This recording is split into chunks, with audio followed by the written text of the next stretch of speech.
आप सभी को जय श्री राम, जय हनुमान जी महाराज। क्या आप भी अपने जो चक्र हैं उन्हें जागृत करना चाहते हैं, कुंडलियों को जागृत करना चाहते हैं, तो आप भी मेडिटेशन करें। मेडिटेशन का मतलब ध्यान। अब आप ध्यान कैसे करेंगे?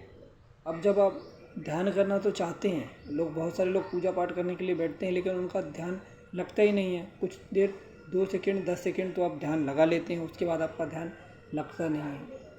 तो ऐसे में आप कैसे ध्यान लगाएंगे? तो कैसे आपकी कुंडली जागृत होंगी? आपको करना क्या है, जब आप पूजा पाठ करें ना, तो जो दीपक आप जलाएंगे, दीपक की आपको लौ को पहले आँख खोल करके आपको कम से कम 4 से 5 मिनट आपको देखना है। अब देखते रहिए। फिर आपको आँख बंद करके भी आपको वही दीपक आपको दिखना चाहिए। इससे क्या होगा, आपका मेडिटेशन जो है ना, वह एक जगह पे, ध्यान जो है आपको एक जगह पे केंद्रित होता चला जाएगा।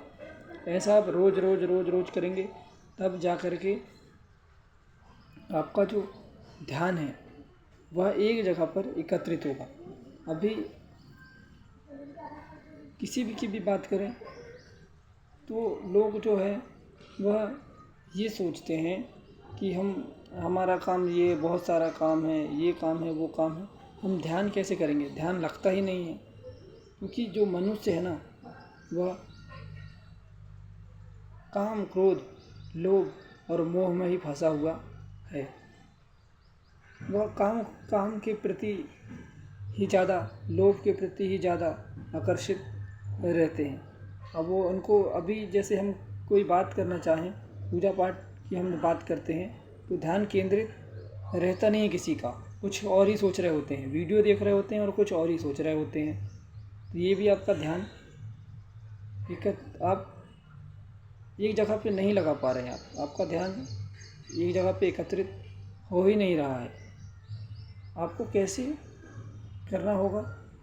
आप दीपक की लौ को आपको देखना है, और ये एक दिन या 2 दिन करने से आपका ध्यान नहीं लगने वाला है। आपको कम से कम 1 साल, 6 महीने, जो लोग जितना जल्दी अपने मन को संकुचित कर सकें, एक जगह पे ला सकें, जिनका मन ज़्यादा ही चंचल होगा, तो फिर उनका तो कहना काफ़ी मुश्किल होगा कि भैया आपका कितने दिन में जो है कुंडली जो है जागृत होंगी।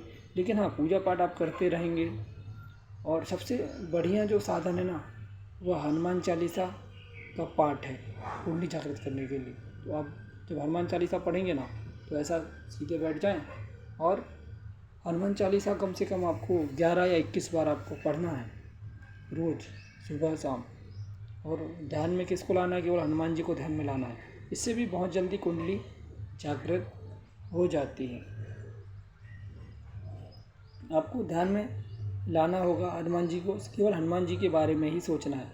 अब आप हनुमान जी के बारे में सोचेंगे, फिर बाहर के कामों के बारे में सोचेंगे, तो इससे कुंडलियों पर कोई फ़र्क नहीं पड़ने वाला। कुंडली कभी ऊपर की तरफ उठेंगे ही नहीं। कुंडलियों को ऊपर उठाना पड़ता है। कुंडली उठते पूरा शरीर के भाग से, पूरा सिर के ऊपर से जो आज्ञा चक्र के ऊपर से भी वो निकलते हैं। तो वो अनुभव होती हैं। वो अनुभव आपको जब होंगे, जब आप ध्यान लगाना प्रारंभ करेंगे। जब आप ध्यान लगाना प्रारंभ करेंगे, तब फिर वो अनुभव आपको होंगे। ऐसे ही अनुभव नहीं होंगे कि आप बैठ गए, आपने ध्यान लगा लिया। वो 1-2 दिन में नहीं होने वाला। आपको रोज़ कंटिन्यू करना पड़ेगा, कम से कम 2 महीने, 4 महीने, 6 महीने, साल भर आपको करना होगा। फिर जब आपका ध्यान एकत्रित होने लगेगा, तो फिर कुंडलियाँ जागृत आपके स्वयं ही ऊपर की तरफ कुंडलियाँ उठेंगी और जागृत हो जाएंगी। तो ये मेरा बताने का मकसद ये है कि आप, यदि आप भी पूजा पाठ करते हैं और जागृत करना चाहते हैं, तो आप भी कर सकते हैं। इस उपाय को आप करिए। या फिर यदि आप दीपक की लौ को आप ज़्यादा देर तक ध्यान नहीं रख सकते, तो किसी एक चित्र को या विग्रह, कोई चित्र होगा ना, कोई ऐसा भगवान की फ़ोटो, तो आप केवल उनको ही ध्यान में आपको लाना है, वही चीज़ ध्यान में रहे केवल। और आप यदि हनुमान चालीसा पढ़ेंगे या फिर आप कोई मंत्र का जाप करेंगे, तो उससे भी कुंडली जागृत बहुत जल्दी हो जाती है। ये मेरा बताने का मकसद था कि बहुत सारे लोगों सोचते हैं कि हमारी भी कुंडली जागृत हो जाए, कुंडली जागृत हो जाए। तो इस उपाय को आप करिए, आपकी कुंडली भी जागृत हो जाएगी। जय श्री राम, जय हनुमान जी महाराज।